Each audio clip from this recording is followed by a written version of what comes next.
the pick is officially in. It is a moment that we have all been waiting for. So let's send it to Deputy Commissioner Mark Tatum for the Lakers' 55th pick. With the 55th pick in the 2024 NBA Draft, the Los Angeles Lakers select Bronny James from the University of Southern California. The anticipation has been building for weeks as to where we would hear Bronny's name called.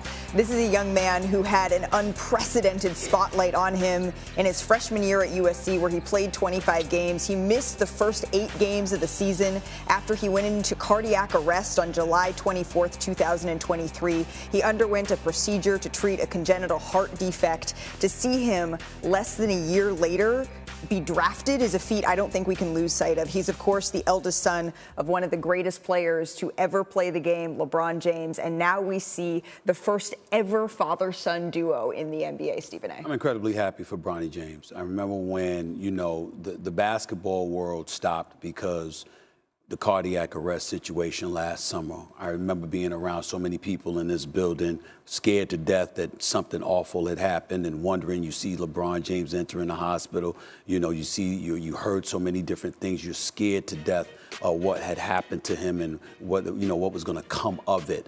And to see him here just a year later, being drafted by the Los Angeles Lakers, health intact and what have you can't be happier for him. And when people want to judge his freshman season at USC and the lack of production that you might normally see, you have to take into consideration what those previous 5 months were. Not just a physical comeback from an episode this isn't like a sprained MCL. Yeah, right. exactly. But the mental comeback and that process for a young person to come back from a situation like that and to be playing basketball again and then to start to try to play it at a high level. There's so much more room for growth for him.